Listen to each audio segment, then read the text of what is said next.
So welcome to Portage of Prairie. Thank you very much. I'm very pleased to be with you. Yeah, I'm very glad that you were able to make time for us. As you know, I'm chair of a PCRC. I'm also the chair of the local heritage committee. Yeah. And they've given me some questions from both the community revitalization, but also our Chamber of Commerce. Yeah. So I thought what I would do is I'll show you a little bit of our community. Yeah. And then as we go, we'll have some conversations. But I thought to get started, why don't you tell me a little bit about yourself? Yes, I'm Max Bernier. I'm the leader of the People's Party of Canada. We created that party 5 years ago in 2018. Before that, I was a conservative. I was a minister under the Harper government. But before being in politics, I was working in Montreal in the financial sector for 19 years. And I decided to, if I can express myself like that, to jump into politics in 2006. And I also run for the leadership of the Conservative Party of Canada in 2017.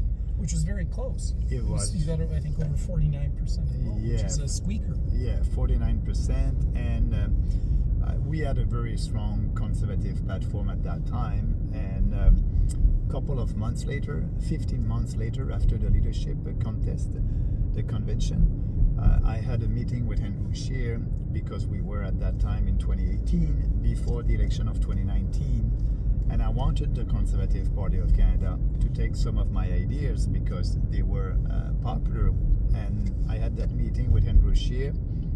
And I must admit, he was very honest. And I asked him, can you take some of my ideas for your platform, for the Conservative Party, for the next election, the 2019 election? And he said, my ideas were very popular. He said, you're right, Maxime. Your ideas were very popular with the membership of the Conservative Party of Canada. And I'm running to be the Prime Minister, and your ideas are not popular with the global population. And so I won't take any of your ideas. And I was very disappointed. And that's why, in September 2018, I resigned. And I said in my press conference that the Conservative Party of Canada is morally and intellectually corrupt because they don't promote conservative ideas. They are pandering to Quebec and Toronto to have more support. And they are taking your vote here in Western Canada for granted. So we resigned, and I used the same platform that I had to create the People's Party of Canada. And what I was saying in the 2019 election and the last election in 2021, it's always the same platform. And for this by-election, it's the same platform. So that's why I'll always said that we are doing politics differently because it's based on ideas and we don't change our electoral platform. We don't do any polling and focus group. So, and after 5 years, we started at 0% in 2019, 1.6% in 2019, 1.6%, 2021, 5%, and I have a question about that. Yeah. In the last election, I think you received about 800,000 votes nationally. 840. But you didn't get any representation, yes. And yet the Green Party received, I think, half the votes that you did, and yet they received 2 seats. So the question I have for you then is it time for electoral reform? Yes, but it would be very difficult to have one. Actually, we have a good electoral system in Canada. That's not the best one, but I will argue that we need to put more proportionality in that system. So with 5% of the vote, I don't want to have 5% of the representation in the House, but maybe 1%. So you're right, with 840,000 votes and 5% all across the country, we didn't have any representation. So that must be a good reform to do. But it will be very difficult because we'll need the Liberal and the Conservative to agree with that, and they are not. So, but we can grow, but it will take a little bit more time. And I'll give you as an example the Green Party of Canada. They created the Green Party of Canada in 1984, and it took them 20 years to have more than 1.6% of the vote. And we did that in our first election in our first year. And after 35 years, the Green Party of Canada is at 2%. And for us, after 4 years, 5%. So this party is growing. And I must add that it took them 28 years for having the first Green candidate to be elected, Elizabeth May. I can tell you it won't take 28 years before I'll be in Parliament. It can be at this election. And I must add also, I want to say to people living in the riding, Portage, Lisgard, that if I don't win that by-election, I will be back in the riding and I will be your candidate for the general election in 2025. We are building a team, we are building something in the riding, and it's for the long term. I hope that I will be able to win, but if not, I will fight and I'll be back. I wasn't aware of that, so you're prepared to come back again if... Absolutely. Yeah. And the other question that people are asking me, oh yeah, Maxime, but you're not from the riding and blah, blah, blah. They're right. I'm not from the riding, but when I decided to run in Beauce in Quebec, I was living in Montreal, and Beauce is about 4 hours south of Montreal. And I said to people in Beauce in 2006, if I win, I will move in the riding. And so yes, I won at that time, and we moved in the riding for 14 years. And now my wife, she's from Montreal. I'm back in Montreal. So, and Catherine, my wife, she knows that winning, that will be an important decision. And we took that decision to be a part of the community and to move here in the riding. If you ask me where, I don't know. It's a huge riding, but my wife will be here at this weekend, and we will campaign together. And we'll see, but I hope that I'll be able to win. And I was going to comment, by the way, this is a very Portage Prairie thing. We're stuck for a train. Yeah. But while we're stuck, what I wanted to ask you about was, living in Montreal. I've been to Montreal. It's a beautiful city. Yeah. Very cultural, lots of music and things like that. And it's very different to the culture that we have here. Yeah. And even the topography is different. So what are some of the things that have impressed you about our community, or some of the things that are maybe different between, say, Quebec that and rural Manitoba? Maybe some of the similarities, differences, some of the funny quirks maybe that you've noticed. Yeah. So the geography is very different, as you. It is. Yeah, but I like it, and what I like the most is the people here in the riding are conservative minded. That's why they voted for the Conservative almost all the time since the creation of the creation of that party. Yes. So that's why I said, when they're saying about splitting the vote, the Conservative, that's their argument. Vote for Bernie, you will split the vote. It cannot happen in this riding because the Liberal has only less than 10% of the vote at the last election, and it's a two-horse race between me and the Conservative. Right. So you cannot split the vote, and we won't change the government. It's a by-election. But that being, I'm here because, yes, it is a Conservative-minded riding, a little bit like my former riding in Beauce. Beauce is a rural riding, and here, and they are family-oriented. It's very entrepreneurship over there. Same thing like here. The huge difference is I have to speak English, but also you have a francophone community in the riding. We do. So that's interesting for me, and I decided to run because right now in the riding, that is giving me an opportunity to be back in Parliament before the general election. And as you know, our candidate did very well at the last election with 22% of the vote. He arrived second after the Conservative and candidate. I believe that was the first time that the People's Party had a candidate in this riding, I think. For the election of 2021, you're right. Yeah. And as you know, the average across the country was 5%. So we had 22%. So I can build from that support, and that's why we'll see what will happen Monday, June 19th.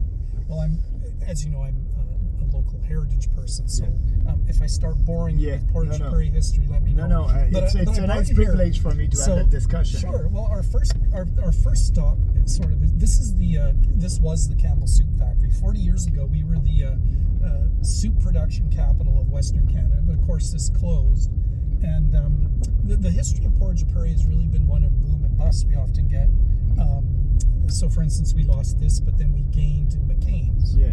And now we've built Roquette, which is, I believe, the largest pea processing plant in the country. So one of the questions that I have from the Chamber of Commerce but I just have a question about that. What's happening now there? Is it? It's essentially abandoned. It's been used, I think, for some movie shoots. Because it's we can just I'll drive in and just show you. But it's also used just for storage. But this has largely been abandoned. But the question from the Chamber of Commerce really is that how do we reinvigorate rural areas with building the economy? And I think what we're also looking for is sustainable. How do we build a sustainable economy in Canada that will help rural areas? But anyway, you can see this is the former Campbell Soup Factory. So how many people were working there when it was? I would imagine directly there would have been hundreds, but as you know, these things grow. It would have been it would have sustained the community. So to answer your question, yes, it's about economic development, and I believe that the way to do that is, first of all, to respect provincial jurisdiction. If you ask me what can we do with that here, or I don't know, know better than a politician in Ottawa what to do. We need to listen to you and the provincial government. We need to give more responsibility to provincial government, and like that, when I'm saying that, I'm saying a smaller government in Ottawa that won't interfere in provincial affairs and will be smaller, will respect individual rights and also provincial jurisdictions. And so we need to promote what I don't like from the Trudeau government. They are not promoting our heritage. They are not promoting our history. So I believe that that is the role of the government. We must have funding for that to promote our history, and that's part of the history of the city. So if the Chamber of Commerce has an idea what to do with that building, I believe that we must listen to them and doing what will be the best for the city and the riding. Blue Jay. Oh yeah. Oh, a nice one. Yeah. You don't see them too often, but they're here. So the next stop I'm taking you on is the Manitoba Developmental Centre. Now, that was a provincial facility that was built here in the Victorian era, and it's recently been slated to close because, as you know, in Canada we are taking people who have cognitive challenges and we're putting them in communities, and we found better ways of dealing with people than putting them in institutions. We're past that. However, and I'm going to show you the scope of the facility that we have. The question then becomes, all of the people that work there are skilled people. They're trained as nurses and other staff with good salaries, but of course they're disappearing. So the question is, how do we, and this is from the Chamber, how do we help? What can the federal government do to help us keep skilled labor in communities?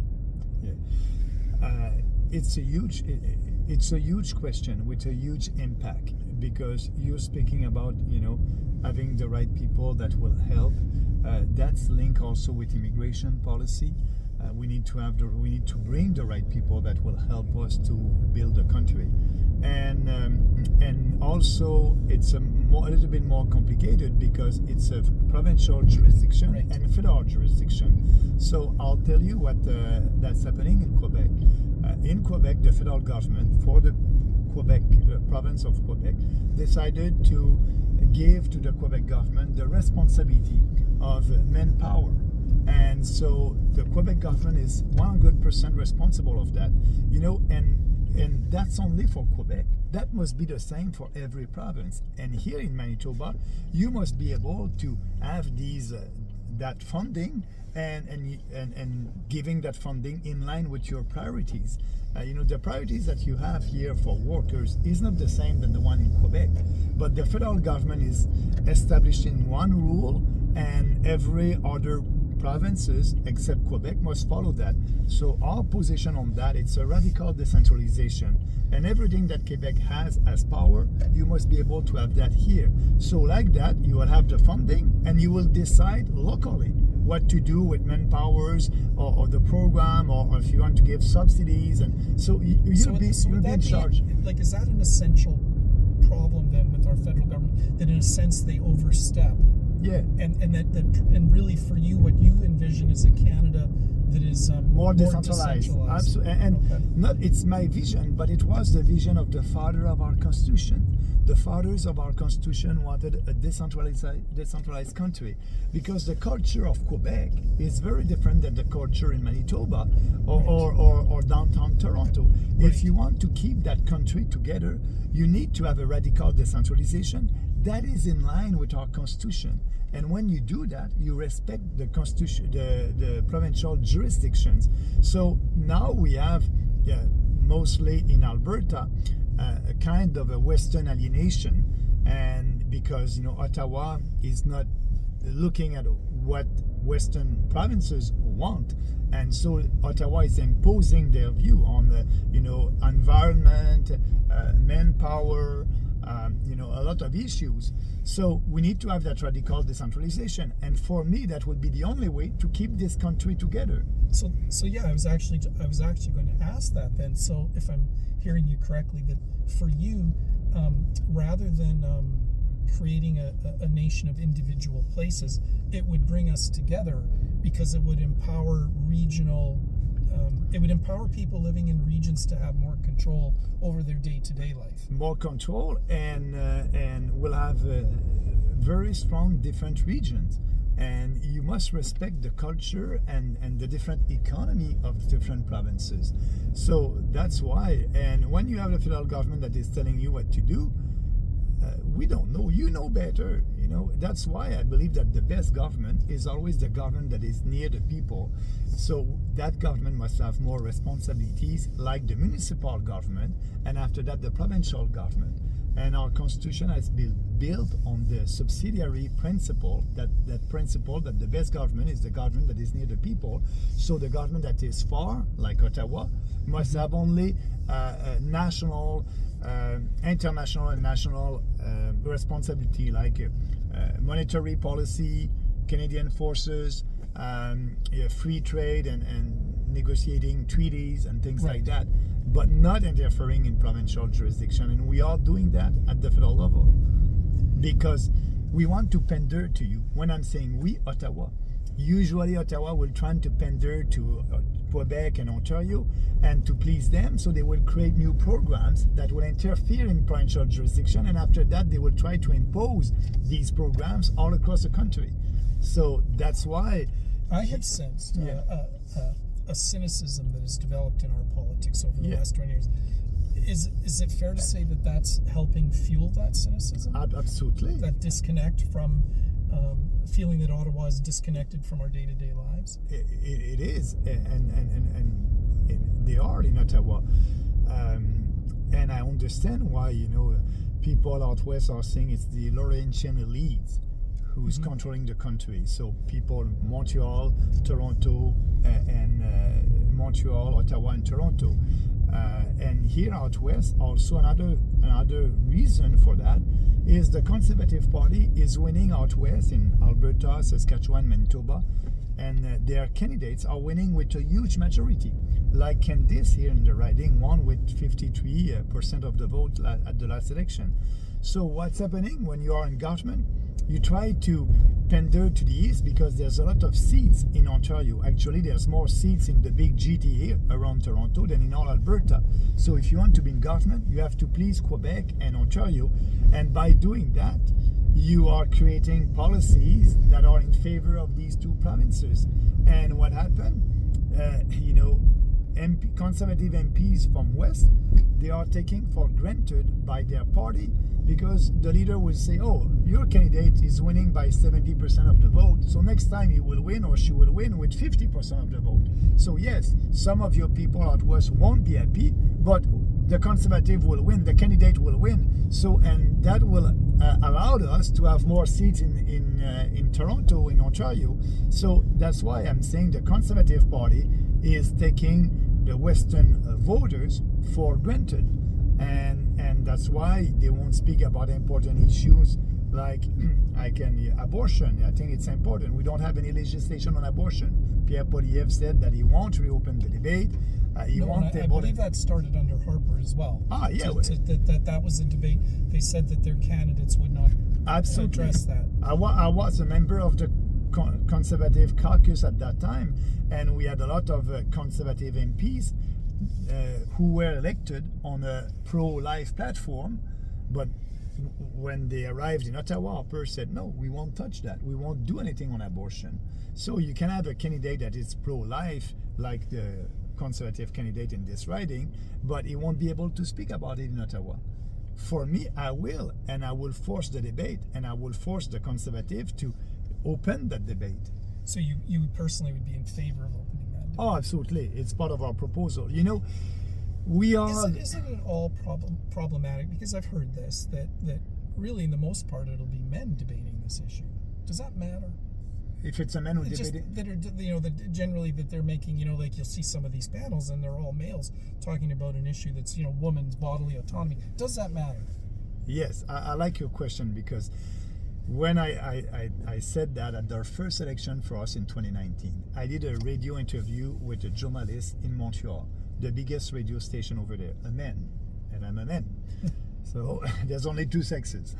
So that being said, the radio host said, Maxime, I don't know why you're speaking about that. You're a man and you don't have the right to speak about that. That was his reaction. I said, no, it's a national debate. We have the right to speak about issues that are important for us. We call that a democracy and a free country. And actually, we must reopen that debate, because we are the only country that doesn't have a legislation on abortion. I want our country to be part of the civilized world. Every country in Europe have a legislation on abortion, and usually they restrict abortion for the first trimester. It's illegal to do an abortion at the second trimesters. When I'm saying it's late term, I said I will table legislation on the third trimester, late term. And the argument that I have against that is, oh, Maxime, it's theoretical. It's not happening in Canada. We don't have an abortion after 6, 7, and 8 months. So why are you speaking about that? But that's not true.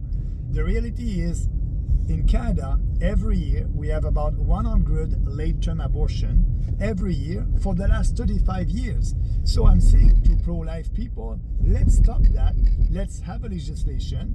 And yes, if the life of the mother or the child is in danger, we may be able to allow that. But the huge majority of late-term abortions are just because of a decision from a woman that she doesn't want the kids. But at that time, it's not my body, my choice. There's two bodies. You have an onboard baby that is kicking in the stomach and moving, and you're gonna have an abortion? No. And I believe that if we have that debate in Parliament, we will be able to win that debate. And if we have people who want to have that debate maybe earlier than the third trimester, we can have another debate about that. But let's be part of the civilized nation. I won't see anybody voting against that. And I wanted to, just because we're on that topic, I wanted to just talk for a second about, Canadians are known for kindness and for good manners. Yeah. And one of the things, and this is just a personal question too, but also one from our organization, would be that, I first knew you on the news, obviously, as the Honorable Maxime. And I know you today as Max, and I'm enjoying driving around with you and chatting. You're a very interesting person. But I switched. Max is what you like to be called. Yeah, yeah. Why are pronouns and names of people suddenly a political issue? I mean, isn't it just a question of good manners? Absolutely. Like if somebody wants to be called something or have a pronoun, why does it matter? Yeah, we must not have a legislation about that in Canada, but now we have a legislation about that. Bill C-16 has been passed in Parliament. I don't know, I think it was 10 years ago or 5 years ago. That was the Jordan Peterson bill. Right. Jordan Peterson said we don't need a bill about that. I'm a respectful person, and if you want me to call you he when you're a she, I'm able to respect you, but I don't want you to impose any pronoun on me. If I want to insult you and calling you a he when you're a biological he and you want to be called a she, I must have the right to insult you. It's not hate crimes in a democratic country. And saying what I believe politely must be allowed. But with that bill, it is not. So that's the beginning of the trans radical movement, because now we started with that, and now at school you can have a kid that's gonna say at school, I want to be called Mike and I'm Rebecca. The teachers and the school won't speak to the parents and will call her Mike. So we create gender confusion, and maybe later that kids will say, oh, I want to transition. And why doing that and mutilating your body? Just wait when you have 18 years old and you can do what you want to your body. But all that trans movement, for me, it's going too far. It's going too far. We are putting confusion in the mind of kids about their gender. For me, that does not exist. No kid is born in a wrong body, and actually we must have a discussion with kids that are who have gender dysphoria, and try to help them to accept their body. But because of Bill C-4 and all the conservatives voted for that, and Pierre Poilievre also, it's illegal, and as a parent or a therapist, you can go in jail up to 5 years if you're doing that. So that's why I'm saying we must repeal that bill and go back to common sense. I'm not anti-trans. You can do what you want, but don't influence and indoctrinate our kids at school. All right. That thank you. That's we need some gas. No, I'm just turning around because I'm taking you past Agassiz, which was our youth correctional facility. Okay. It's been here since the Victorian period, but it also closed recently because was it on the jurisdiction of the because this would actually be a provincial jail, unit, but it did have very high risk people in it. But they're building a new hospital on the former site. But the reason I'm just driving by here is that one of the questions that we have is, and this is from both PCRC and the chamber, is that I believe that statistically crime has been dropping in Canada over the last 20 years. However, in many places it doesn't feel like it is. So for instance, Portage and Prairie, you may have read in Maclean's magazine, we were notorious for being one of the most violent communities in Canada. And we also and so I guess my question to you is that although we seem to be headed in the right direction over the last 20 years, is there anything that we could do better or do differently to improve how we deal with crime? It's a good question. Thank you for asking, because all that is 100% under the federal jurisdictions with the criminal code. So I think what we must do is, Harper was try to be tough on crime, and he put more legislation.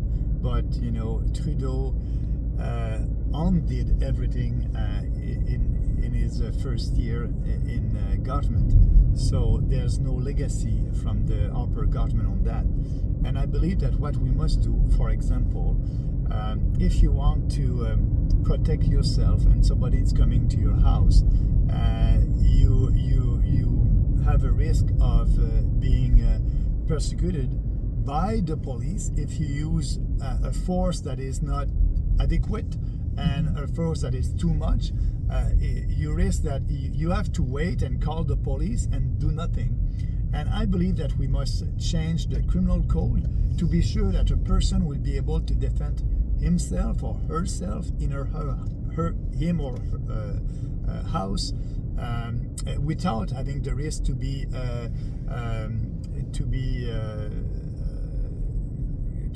sued by the RCMP. It's happening here actually in Manitoba. So that's one of our proposals to change the criminal code. But I don't want to speak too much about that because next Tuesday I'm doing a press conference just about that subject in the riding in Winkler Wednesday morning, and I will have more to say about our policy to fight against crime and to protect women and kids. Will that policy also include, though, some form of social policy to prevent? I get the feeling sometimes that we put a lot of money into incarceration. It's very expensive to keep a person in prison, as you know. Ultimately, we would all want people to not go to jail. And I sometimes think, like, I think Portage, Prairie, has twice the policing of other communities a similar size. And we still have high crime. And it's very expensive. To do that, as you know. And so I think there is a lot of frustration in the community that, and even the police will tell you, you can't police your way out of some of the problems that we're experiencing. And I think we've hit a wall. So I'll be curious to see what you propose that the federal government could do to help us out of a bit of a stalemate. Yeah, I will tell you. I don't want to give you a scoop. No, you can't. No scoops. But stay in touch. Stay tuned. Stay tuned. And our goal is to be sure that the police will be well financed. We don't want to defund the police first, and second, to change the criminal code for allowing a citizen in their property to be able to defend himself or herself adequately without having a risk to be the criminal. So that's part, and also to help to be able to be sure that people will be able to be back in the community and giving them the support that they need. I believe that it is important, but the policy in details will be it will be at my press conference next Tuesday. Well, I'm taking you around Island Park. I know it's you've very been there nice. before. It's lovely, and this was actually created by municipal government. They this was a dry oxbow of the Assiniboine River, and at the turn of the 20th century they flooded this to create a water feature because they wanted to have something. And the reason I'm pointing out to you is that this park is well used, and as you know, there aren't a lot of institutions anymore that are free for citizens. So libraries are one of the last bastions. Some art galleries. I don't know, in Montreal, are some of the facilities free, or do they all depending on the city? But my point in saying that is that Portage Prairie has one of the highest rates of poverty in Canada. Something like 27% of our people are living in poverty. And of course, however you define that poverty line, it's a very low number. Housing is relatively expensive here. So the question I have for you is what can the federal government do to help get people on their feet? You just spoke about housing, and it is expensive here, but it is expensive also in other cities, Toronto and Vancouver and Montreal, and it is expensive because of our immigration. 40% of our immigrants are going to big cities, Toronto, Montreal, and Vancouver, and they need a roof, and so that put pressure on the prices for a house and renting. So what we must do, and when you have that, after that, people living in these big cities are selling their house and are going to a smaller city, and the price of houses is going up in these smaller cities. So I believe a way to solve that is to say no to mass immigration, because as you know, we'll have 500,000 people that will come in Canada starting in 2025 every year. 500,000 people is the population of Manitoba. It's mass immigration. We must have sustainable immigration. That would be the way to solve the housing crisis. But also, right now we have the inflation, and it's hurting the poor people most with that inflation. The inflation is around 4 to 5% in Canada. That's the official rate of inflation. The real one, it must be about 8%. do your grocery and you'll see. So we need to stop that inflation. Inflation is hurting us, and it's a tax, and our purchasing power is going down. Our standard of living is going down because you cannot buy the same amount of goods and services with the money that you have in your pocket because of prices are going up. So the way to do that, and we are the only party that is proposing that, we need to stop creating money out of thin air, and that's the Bank of Canada, because the Bank of Canada has as a goal to create 2% inflation every year. And no, now because of that we have 4% inflation. So the goal of the Bank of Canada must be a zero inflation target. Like that, everybody will keep their purchasing power, and everybody and our purchasing power will go up, our standard of living will go up. That's a concrete proposal to be sure that we won't have inflation in this country. Speaking about the cost to go to a park or something like that, it is more the provincial jurisdiction or municipal jurisdictions. So we cannot do anything there. I'll let your provincial government or municipal government to decide that. But inflation is something. But also what we must do is to lower taxes to everybody. But before doing that, we must be fiscally responsible. We must balance the budget, and after that, lowering taxes, starting by the GST that is affecting everybody. This is a high school where I worked, Okay. Portage Collegiate. But what I wanted to show you, and one of the things that PCRC does is that we are supportive of immigration in our community. I have to say here, so all the flags that you see that went up here this week, those are all the nations of students that have come to Portage Prairie recently as newcomers. Yeah. And the one thing that I have to say is that here, our experience with newcomers has been positive. Well, usually it's positive everywhere. And it's a difficult issue for me to talk about because I don't know, how you came to be here. But like for me, my grandparents came here during the Depression from Ukraine before Stalin's purges, and I feel very thankful. I have a great life in Portage Prairie thanks to immigration, and our population for the first time is growing. So I'm not sure if your immigration, perhaps there's pockets in Canada where maybe it's an issue with housing, but here we're actually building housing because of the newcomers that are coming. So what I want your province to be able to select the immigrants. Actually, it's a privilege that the Quebec government has. Why not every province must not be able to do that first. Second, you're right. We need to have people that will be able to be part of our society. And it's always easier when you have a job as an immigrant. You come, you have a job, and you have a family, and it's easier for you to be part of the community. So what we have today in our immigration numbers, 75% of our immigrants are not skilled immigrants. What is a skilled immigrant? It's a person that will come here because a Canadian entrepreneur was not able to find a Canadian for that job. So he's coming to help us to grow the country, the economy. Only 25% of them are skilled immigrants. So, and they have the right to bring their family reunification. But what is the definition of family under the immigration law? They changed that. In the past, it was, husband, wife, and kids, their kids. Now, the definition of family is the huge family. Husband, wife, and kids, but also brother, sister, grandfather, grandmother. So they can come here without having a job. So we need to do the opposite. We need to have 75% of them that would be skilled immigrant, and they will be able to come with their immediate family, not the large family, and that would be easier for us to integrate our society. So we have, like I said, we're gonna have 500,000 a year, and I believe it's too much. We need to reduce that, and our proposal is to have sustainable immigration, about the average that we had under the upper government, 150 a year. But and I'm not speaking about foreign students. Foreign students are not immigrants. Our foreign students, they are coming here under another program.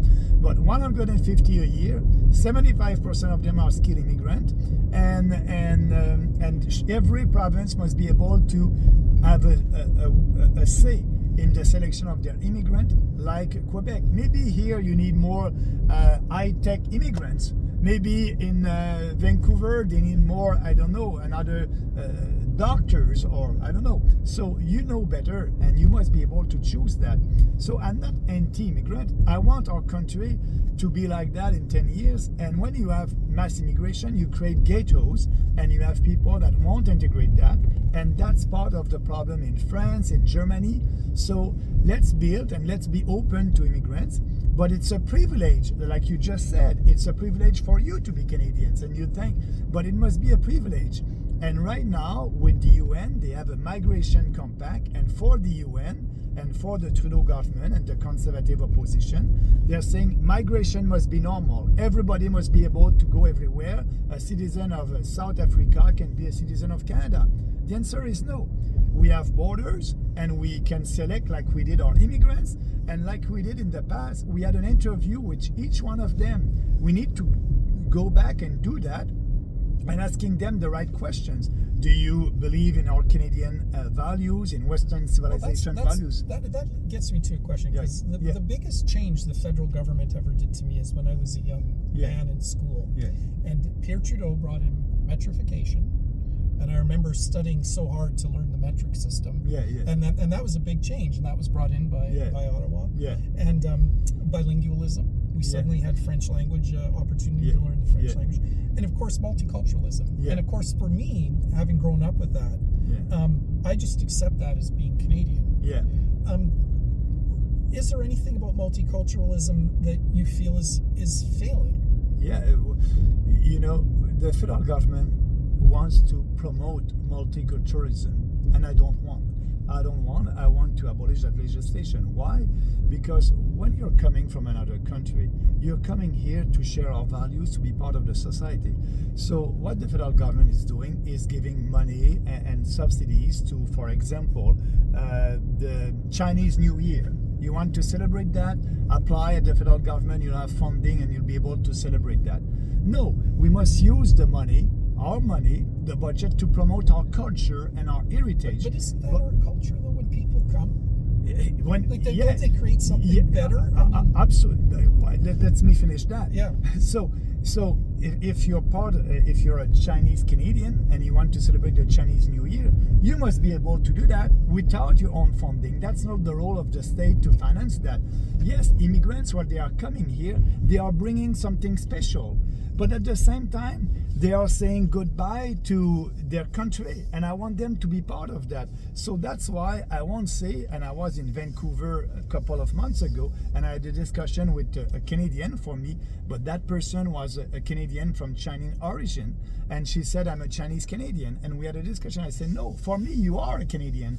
I don't want to pander to you as a Chinese Canadian. You are a Canadian, I'm proud of that, and be part of the society. And this is just a interest question, but often when I ask students what is Canadian, they will say things like hockey or Tim Hortons, which kind of makes me laugh. But for you, what is Canadian then? You know, when you talk about a Canadian values, Canadian culture, what is it? Everybody is equal before the law. The rule of law, the Charter of Rights, every man and woman are equal. You know, if you don't share these fundamental values, and these values are the fundamental values of the Western civilization. If you don't share that, you're not welcome in our country. And I agree with you, but isn't it possible that the Charter then could conflict with some of the things that you personally believe? No, because, you know, for example, I believe in people. I believe in freedom. You can do what you want. I want you. That's the platform of our party. I want you to have more autonomy and to be able to do more without the government telling you what to do or not to do, like the government did during COVID-19. I was the only one to say, I believe in you. I have faith in you, and you must be able to decide if you want the vaccine or not with an informed consent. And I was. I do want to talk about that, but if you don't mind, I'm just because we're here. This is actually our residential school, and this has actually been made. This is now the National Indigenous Residential School Museum. So these students actually lived here. There's this eagle statue was put up. Oh, that's a nice one. It's beautiful. It's actually quite amazing, and it lights up at night. And it was done as a memorial to I think 8 young people who were killed flying back to their homes in an airplane crash. But I wanted to bring you here because I just wanted to ask you, for Portage Prairie, about half of our school children now are Indigenous or Métis. This is essentially an urban reserve, the Kishkimakwa, within the boundaries of our town. And for the first time, really, since the first settlers came here, we're starting to find new partnerships and synergies with our First People neighbors. And I wanted to just ask you, what does reconciliation look like to you? A real one? Yeah. A real one. It's to abolish the Indian Act. It's a racist act. You know, we don't have any systemic racism in this country. I don't agree with that. But we have a racist legislation, a racist act, the Indian Act. It is based on race. We must abolish that. And when I'm speaking with First Nations, they agree with me. They need to have more autonomy. If you are in a reserve, you need to have the approval of a bureaucrat in Ottawa for everything that you want to do.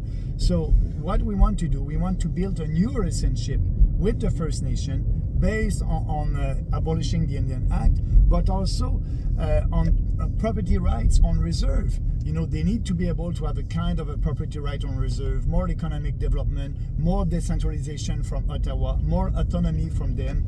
You know, the best example of that, I'll say, the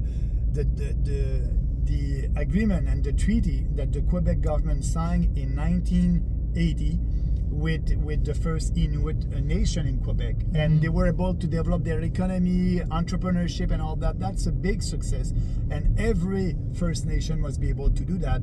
But now Ottawa is not allowing that. We need to do that. In some reserve they try to, like in BC, they have more autonomy. So our relationship with the First Nation, our idea, if you read our platform, is to build that on a new relationship, considering them as part of this country and not being in a reserve and not participating in the economy. We want them to flourish, we want them to be more entrepreneur, and we want to give them the means to do that without having Ottawa all the time. You know, they don't have clean water on some reserve in 2023. Can we just stop in Ottawa to try to do that and let them the means to solve that problem in 2023?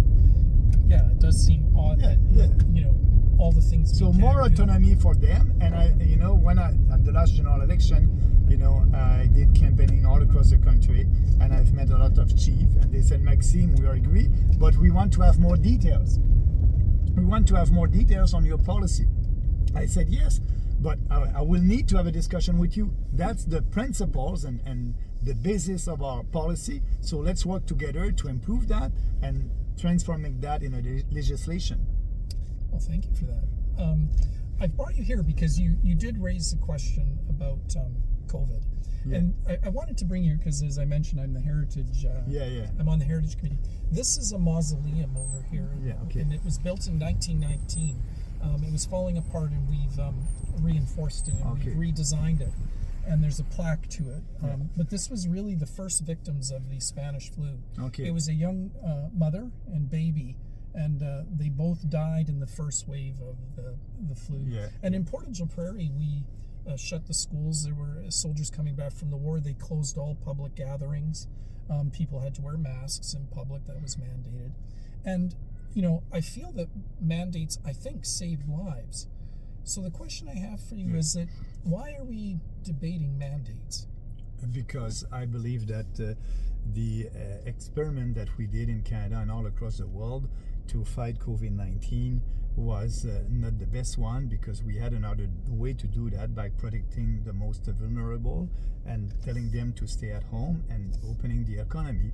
Actually, it's I'm very pleased that you're asking that question. May I ask, though, just because is that in hindsight, or did you feel that way from the onset?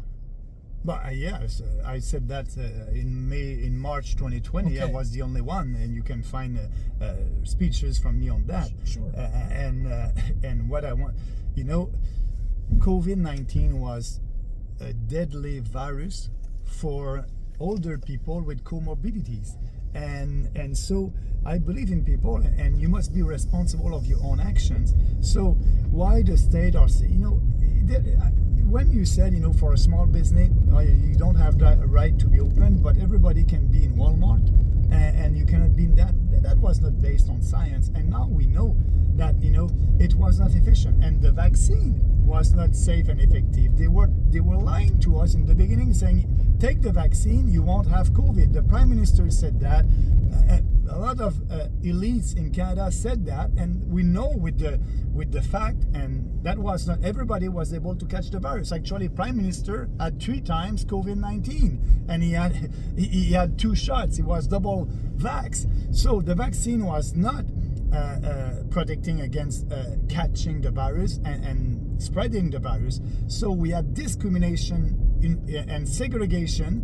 Why I was not able to fly in Canada during COVID-19, because I was not vaxxed, and actually a vaccinated person was able to spread and catch the virus. So that was not based on logic. Now we know that and that's why I said everybody must have been able to do what they want without shutting down the economy. And actually now we know what happened at school, and young kids were not able to learn like they used to with a mask. They need to see their teacher. They closed school for that, and young people were not at risk to die. They were not. We have the data. So why telling them you cannot do sport, you cannot be at school? That was not right what they did to us. We're on our home stretch now, but what I wanted to ask you is that you have something of a reputation as being a radical. And is it? Whether it's fair or not, but yeah. What I wanted to ask you about that is that one of the big shifts I've noticed over my life is that when I was young, I would go to my parents would take me to the doctor, and I would do what the doctor would say. But now we have more access to information and things, and some of your ideas are, how can I say, like, not being polite. no, well, maybe that, but I was thinking more that they're not the norm, or they're not popular with everyone necessarily. Absolutely, you're right. I was part of the minority during COVID-19. You're absolutely right. Right. But I was able, not only me, but other people, to move the public opinion. And during the Freedom Convoy, more people. Yeah. Who do we look to then to navigate? So for me, I talked to my doctor, and I talked to a couple of friends who are doctors, and they told me get vaccinated, and I did, and I followed the doctor's orders. But for you, where do we go then to make those decisions? But I took a decision during COVID-19 not to take the vaccine. Why? Because I had a meeting with my doctor, and what he told me, Maxime, I'm looking at the data. At your age and you're in shape, you don't have any comorbidities. I read you ran an ultra marathon. Yeah, 100K in one day for 12 hours. As a fundraiser too, I believe. Yeah, it was a fundraiser for a food bank. We were able to raise $160,000. That's amazing. Well, very proud of that. Thank you. And so my doctor told me, you don't have any comorbidities. At that time, I was 58 years old. And so, and I'm looking at the data that we have right now. Your chances of having COVID and dying from COVID are 0.05%. And your chances of surviving from COVID are 99.95%. So I said, okay, thank you for the information, and I decided not to take the 2 shots. But and that was my own decision. But then for you, there were obviously consequences of that. For instance, not being able to fly. But also, I must tell you, I had COVID. I had COVID once. I think it was a couple of weeks after the election. Yeah. And for me, it was a big cold. I was 2 days at home, and that was it. But I had COVID only once, and I developed, I believe, antibodies. I didn't have COVID 3 times like people who were vaccinated. So, but everybody must have been able to take their decision with informed consent. And I believe that it was not all the doctors were saying, the risk of COVID-19, and we said, it must be the same cure for everybody. Usually you look at a person and you say, okay, this is you, I have your data about your health, and I believe that for you, you must take it or not. My dad was at that time 86 years old. And I told him, I believe that you must take the vaccine. And he took the vaccine. So I was not anti-vax. I just want everybody. I didn't know that. So it was just different for everybody. Yeah, Yes. for me. And we must respect the difference, and everybody must have a discussion with their doctors. But the doctors were influenced by the government, and some of them were not telling, the bad effect of the vaccine and the fact that the vaccine may not protect against catching the virus. And also the government forced everybody to take the vaccine, saying, if you don't take the vaccine, you won't be able to work, you won't be able to travel. That was unfair. That was not right. And that was against our Charter of Rights. Actually, I'm having a cause before the federal appeal court in Ottawa, me and Brian Petford, because I was not able to fly during COVID-19. We didn't win, and so we are appealing that decision based on the Charter of Rights. I hope we will win, but we'll see.